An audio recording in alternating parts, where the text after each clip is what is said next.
नया Pulsar N160 का ये सेंसर्ड ऐड उनके लिए है जिन्हें थ्रिल पसंद नहीं है। अगर थ्रिल पसंद है तो QR कोड स्कैन करो और अनसेंसर्ड एक्शन पैक्ड ऐड का मजा लो। QR कोड स्कैन करो, थ्रिल करो। मैं मनोज कुमार, आप देख रहे हैं दैनिक जोहार डिजिटल न्यूज चैनल। आमतौर पर सड़कों पर गोबर चूनते हुए व्यक्ति को देखकर और अगर वाहन से अब जो सड़क पर घायल गाय हैं, अगर उनके इलाज के लिए कोई घर लेकर आता है तो उसे देखकर थोड़ा अजीब लगता है। लेकिन धनबाद में एक ऐसे शख्स हैं जो इस बात को भी पूरा कर रहे हैं। वे अपने कार्यालय के बाद का जो समय बचता है उसे गौ संरक्षण और गौ उत्पादों के क्षेत्र में वर्षों से इस पर कार्यरत हैं। तो आज हमारे बीच CMPDI के प्रबंधक अजय भरतिया जी मौजूद हैं। एक कोल अधिकारी होने के बावजूद वे अपने कार्यालय से बचे वक्त का गौ सेवा और गौ संरक्षण के पर दे रहे हैं। तो आइए आज हम जानते हैं कि उनका जो गौ संरक्षण और गौ उत्पादों से लेकर जो मिशन अपने जीवन में लेकर चल रहे हैं उस पर वो क्या क्या कार्य कर रहे हैं। अजय जी, आपका स्वागत है। नमस्कार, जय गौ माता। हम अजय जी बताइए, आप जो गौ सेवा से जो कार्य कर रहे हैं वो मतलब वो दर्शकों को एक प्रेरणा होगा एक दर्शक के लिए कि गौ जो हमारी माता है वो हम दूध ही नहीं देती, वो हमारे लिए कितना लाभदायक है। भाइयों और दर्शकों जो जिन तक मेरी बात पहुंच पा रही है, गाय संपूर्ण सृष्टि का आधार है और गाय कहने का तात्पर्य है कि सृष्टि का केंद्र बिंदु। गाय का मतलब केवल गाय नहीं, हम गो आधारित संपूर्ण मानवीय व्यवस्था की बात करते हैं। और वर्ष 2010 तक मैं अन्य सेवा कार्यों में लगा रहता था। 2010 के बाद अचानक मुझे लगा कि यदि गाय नहीं बची, पर्यावरण नहीं बचा, इस देश का पानी यदि प्रदूषित होने से नहीं बचा, तो आने वाले समय में भारतीय सभ्यता और इस मानवीय सभ्यता को बचा पाना बहुत मुश्किल होगा। और 2010 से हम लोगों ने गाय को बचाने का और गो आधारित भारतीय सभ्यता को बचाने का मिशन आरंभ किया।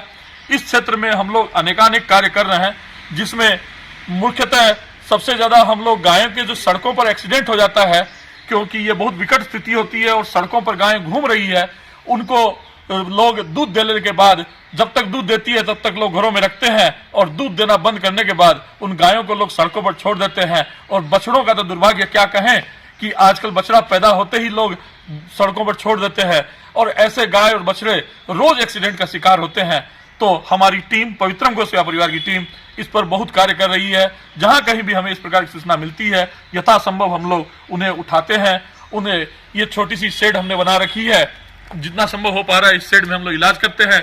इस पुली मशीन के माध्यम से उनको खड़ा करने का प्रयास करते हैं और बड़ा एक्सीडेंट होने पर हम वेटनरी डॉक्टर इत्यादि की मदद लेकर या गौशालाओं तक भी पहुंचाने का कार्य करती है हमारी टीम। और इसके लिए मेरा एक निजी वाहन है, उससे भी हम छोटे छोटे पशुओं को उठाने का कार्य करते हैं।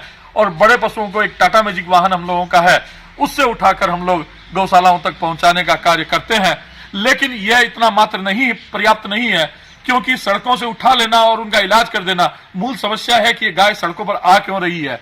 तो इनको भी वापस गौशालाओं में पहुंचाना, और गौशालाओं में पहुंचाना भी पर्याप्त नहीं है, इनको वापस गौपालकों के घर में कैसे पहुंचे। गौपालक के घर से गाय निकली क्यों? क्योंकि आर्थिक दृष्टि से गोपालक को लगने लगा कि ये गाय हमारे ऊपर बोझ हो गई है। तो हमने दूसरा कार्यक्रम और इसके पीछे काम चालू किया कि गाय से बने हुए विभिन्न उत्पादों को हम लोगों ने लोगों को प्रशिक्षण देने का कार्य किया। और यह कार्य धनबाद और झारखंड, इसके आसपास के लगभग 18 जिलों में यह कार्य चल रहा है, जहां हम लोगों को गोबर से धूपबत्ती बनाना, गोबर से दिए बनाना, गोबर से टाइल्स बनाना, गोबर से सीमेंट बनाना, गोबर से पेंट बनाना इत्यादि इस प्रकार के अनेकानेक कार्य ग्रामीणों को सिखा रहे हैं, ताकि इसके माध्यम से लोगों के जीवन में गाय फिर से आए, गाय की उपयोगिता है, एक बूढ़ी गाय से भी वो अपनी आमदनी कर सके और अच्छी आजीविका अर्जन कर सके। और गाय का गोबर और गोमूत्र एंटी रेडिएशन है, अनेकानेक रोगों को भगाने वाला है।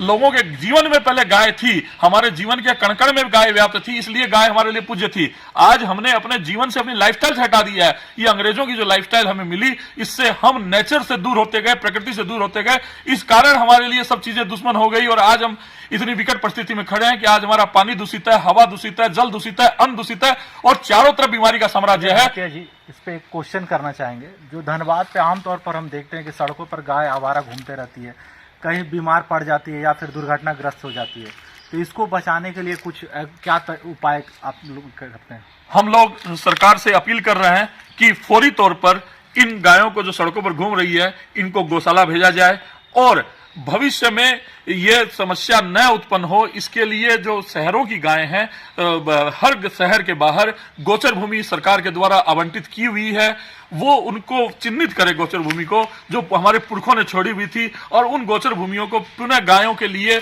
आरक्षित करके गोपालकों को दी जाए, वहां गौशालाएं खोली जाए या गो अभ्यारण्य चालू किए जाए ताकि गायों को चरने के लिए जगह मिल सके, गाय सड़कों पर न घूमे और साथ ही साथ गायों से आजीविका जब बढ़ने लगेगी गांव वालों की, ग्रामीणों की, गोपालकों की, तो अपने आप गाय फिर हर घर घर में पलने लगेगी, गाय पूज्य होने लगेगी, गाय की उपयोगिता होने लगेगी। केवल गौ माता की जय कहने से कार्य नहीं होगा, हमें जागना होगा, प्रैक्टिकली गाय को माता और प्रैक्टिकली गाय को लक्ष्मी के स्वरूप में हमें लोगों के सामने में प्रमाणित करके देना होगा और वो कार्य हम लोग बहुत तीव्र गति से कर रहे हैं और हमारी पूरी टीम शिद्दत से इस कार्य को कर रही है। बहुत अच्छा। और एक क्वेश्चन एक और है आपसे कि जो हम लोग गौमूत्र या फिर गोबर जो हुआ गाय का, हम लोग उसको वेस्टेज समझते हैं, आप इस पे भी काफ़ी काम कर रहे हैं, गौ उत्पाद बन रहा है आपका, गौमूत्र इलाज के लिए भी आप लोग ये प्रयोग कर रहे हैं, तो इस पे थोड़ा हम लोग दर्शकों को बताएं। गोबर के विषय में हमारे शास्त्रों में कहा गया है गोमय वस्ते लक्ष्मी, अर्थात गोबर में लक्ष्मी का वास है, गोबर ही साक्षात लक्ष्मी है। पुराने जमाने में आप देखे होंगे कि लोग अपने घरों को गोबर से पोता करते थे, आज भी हमारे वनवासी समाज के लोग, आदिवासी समाज के लोग अपने घर को गोबर से पोतते हैं। और ये रूस के वैज्ञानिकों ने एक रिसर्च की थी कुछ दिन पहले जिसमें प्रमाणित हुआ कि गाय के गोबर में एंटी रेडिएशन प्रॉपर्टीज है, यदि गाय के घर को गोबर से पोता जाए तो आपके घर में रेडिएशन का प्रभाव नहीं होता। तो इस चीज को लेकर के हम लोगों ने गायों से विभिन्न उत्पाद बनाने, गोबर से उत्पाद बनाने चालू किए हैं। गाय के गोबर से घड़ी बन रही है, गाय के गोबर की चप्पल बन रही है जो लोगों को इलाज का कार्य कर रही है, शुगर तक के पेशेंट्स को और कैंसर तक के पेशेंट्स को वो चप्पलें बना करके दी जा रही है। गाय के गोबर से चटाई बन रही है, गाय के गोबर से टाइल्स बन रही है, गाय के गोबर से गमले बन रहे हैं, गाय के गोबर से बहुत सुगंधित और बहुत अच्छी धूप बन रही है। अनेक इस प्रकार के कार्य अपने द्वारा हो रहे हैं और पूरे भारत भर में भी एक क्रांति सी आई और झारखंड में इस क्रांति को हम लोग आगे बढ़ाने का कार्य कर रहे हैं ताकि गाय के उपयोगिता बढ़ेगी, हर घर घर में गाय के उत्पाद वापस जाएंगे तो लोग पुनः सुखी होने लगे, लोग आरोग्य होंगे, लोग स्वस्थ होंगे और लोग गाय के माध्यम से स्वस्थ होंगे तो वो गोमाता को भी छोड़ेंगे नहीं, गोमाता को अपने घर में पालेंगे। ऐसा प्रयोग हमने कई बार हुआ। एक पेशेंट था जिसका किडनी की प्रॉब्लम थी, उसका हम लोगों ने इलाज किया और उसका क्रिएटिनाइन घट करके 0.8 पर आ गया, जो 7 से ऊपर क्रिएटिनाइन था। तो उस व्यक्ति ने को इलाज के बाद हमने कहा कि अब आप घर में गाय पालिए और गोमाता की मदद लीजिए। हर घर के बाहर पहले गाय हुआ करती थी, घर घर के बाहर डॉक्टर काऊ होती थी और ये डॉक्टर काऊ ही आपका सबसे बड़ा डॉक्टर है। यदि हम गाय को घर में पालेंगे, गाय के उत्पादों का प्रयोग करेंगे, पंचगव्यों का प्रयोग करेंगे तो बीमार होंगे ही नहीं और बीमार होने पर हमारे पास सारे इलाज की व्यवस्था उस गोमाता के पास है।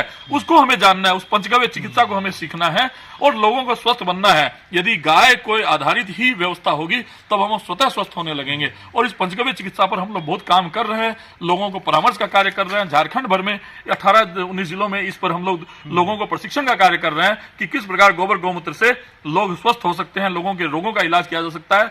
सर से लेकर के नाखून तक आपके प्रत्येक रोग का इलाज गाय के पंचगव्य से और प्रकृति के द्वारा हो सकता है। हमें कोई भी बाहरी औषधि लेने की आवश्यकता ही नहीं है, प्रकृति ने सब कुछ हमारे शरीर के अंदर दिया है और आपके घर के आसपास दिया है। उस चीज को पहचानने की आवश्यकता है, उसको जानने की आवश्यकता है और सीखने की आवश्यकता है। यह कार्य हम लोग कर रहे हैं, हम लोगों को सिखाने और जागरूक करने का ही कार्य कर रहे हैं ताकि लोग सीखेंगे तो जागरूकता बढ़ेगी, जागरूकता बढ़ेगी तो समाधान स्वतः होने लगेंगे। बिल्कुल बिल्कुल।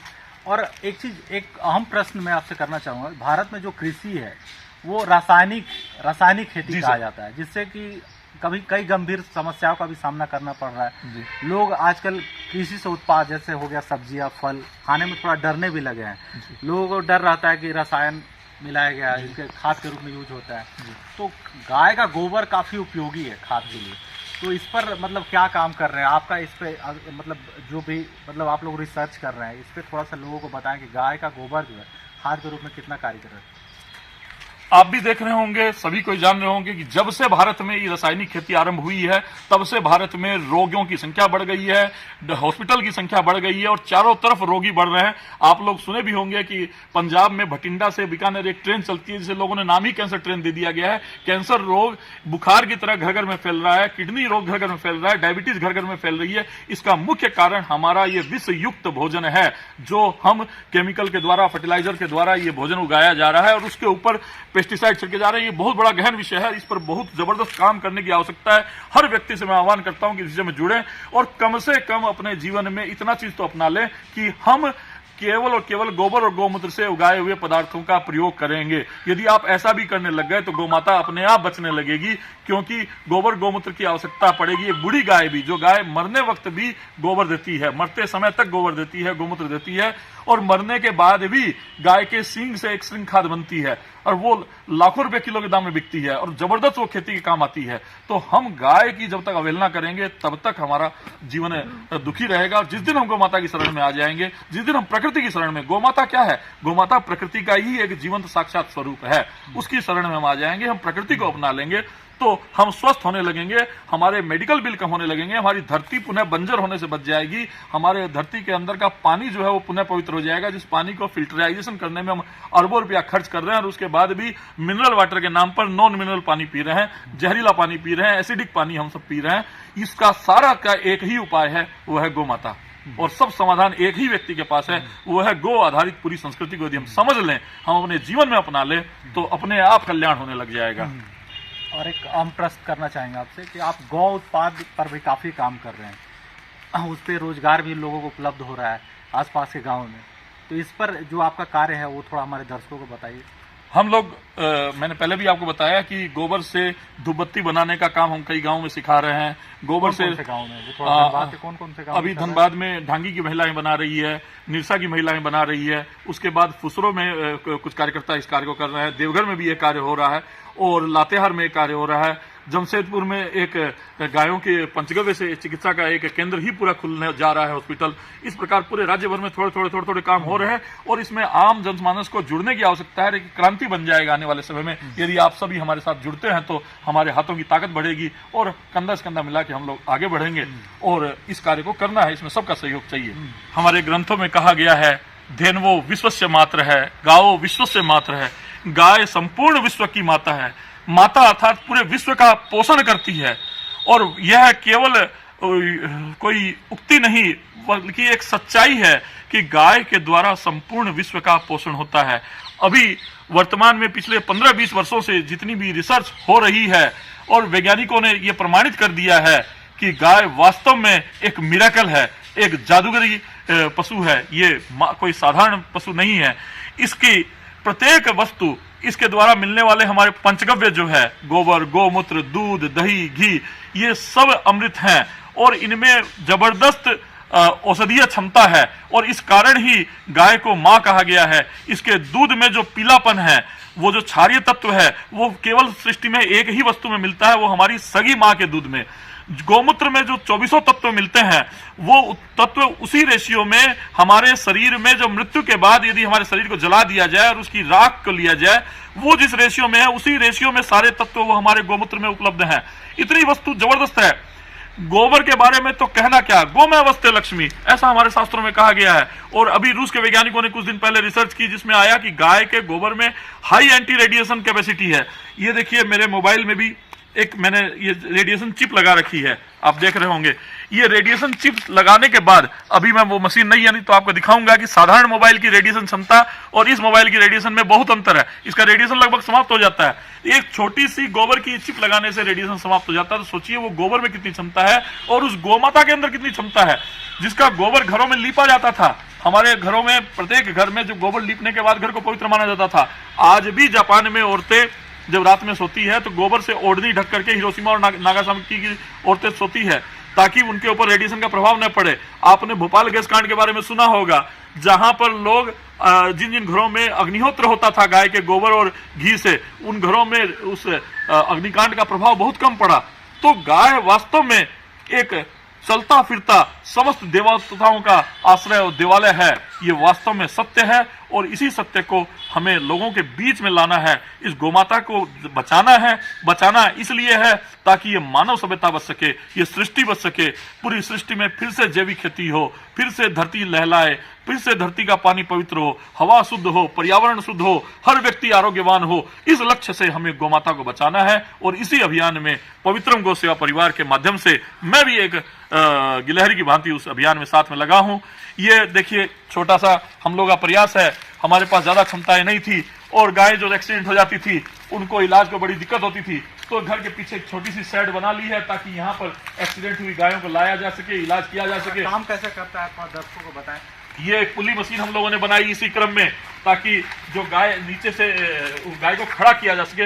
ये हाइड्रोलिक सिस्टम के द्वारा ये देखिए इस प्रकार गाय को बेल्ट लगा दिए जाते हैं और बेल्ट के सहारे फिर इसको खड़ा किया जाता है ताकि गाय खड़ी हो जाए। खड़ी होने पर उसको एक तो बेड सोर से बचाया जा सकता है और दूसरा गाय के इलाज में भी हमें सुविधा हो सकती है। तो जितनी भी हमारी क्षमताएं हैं उन क्षमताओं के अनुरूप हम थोड़ा कार्य कर रहे हैं। हम एक चक्की भी बनाए हैं, आपने देखी होगी, थोड़ा देर पहले मैंने दिखाई थी। उस चक्की के माध्यम मैं चलाकर दिखाता हूं आपको। चक्की इलेक्ट्रिक से चलती है, इलेक्ट्रिक से चलती है, लेकिन जिस प्रकार हाथ की चक्की चलती थी उसी प्रकार ये चलती है। और इससे जो ये आटा निकल रहा है ये एकदम ठंडा आटा निकलता है इससे, और इससे जो आटे की गुणवत्ता है, कितना गेहूं पीसते?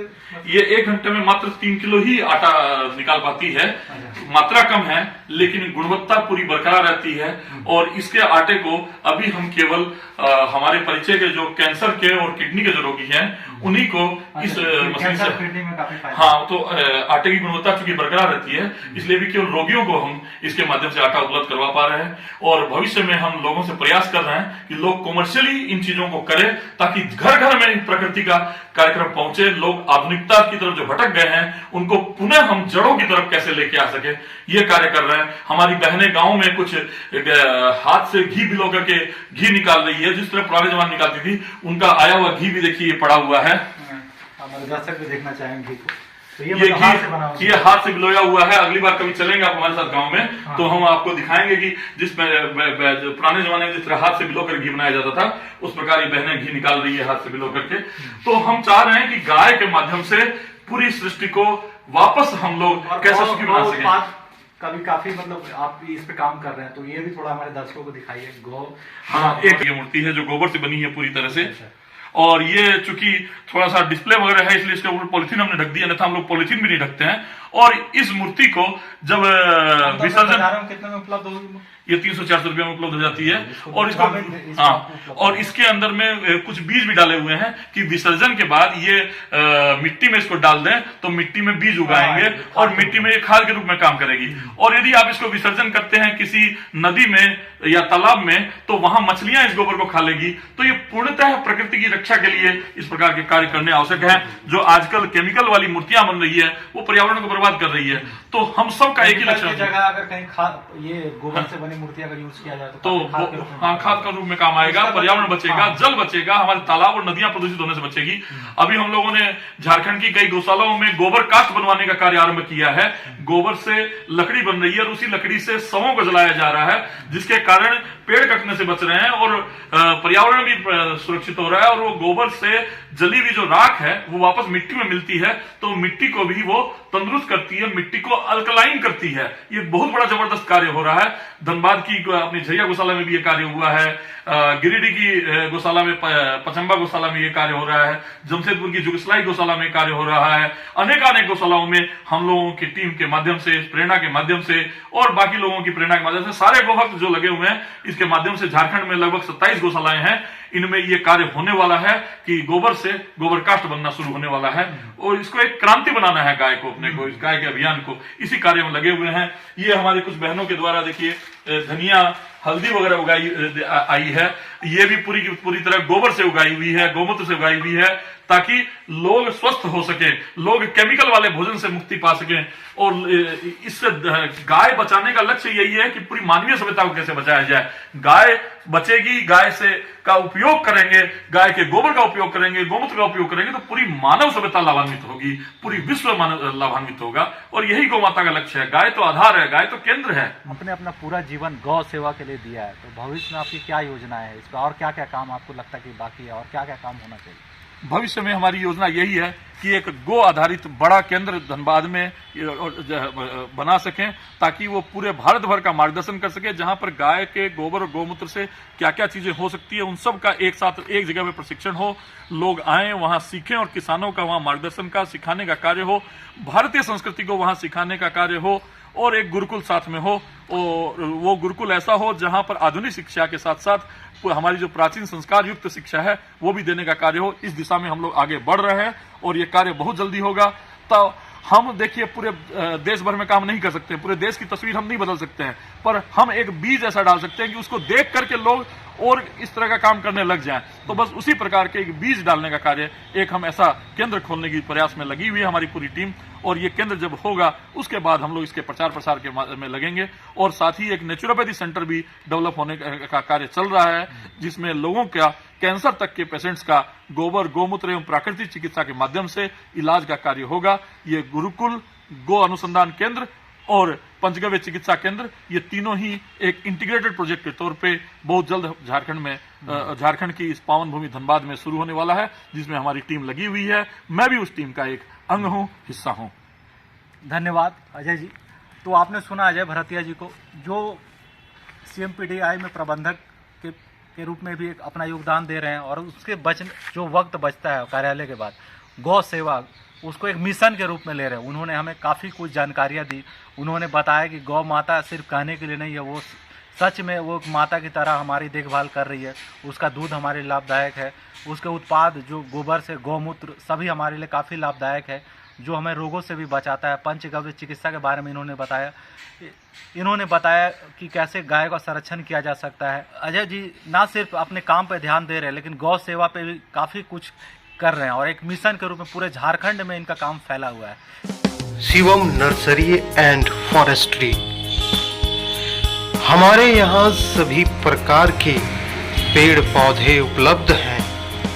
Contact for grass carpet, garden decoration, school decoration and private plantation, private farm decoration, forestry plant supply, NGO supply, NH plantation.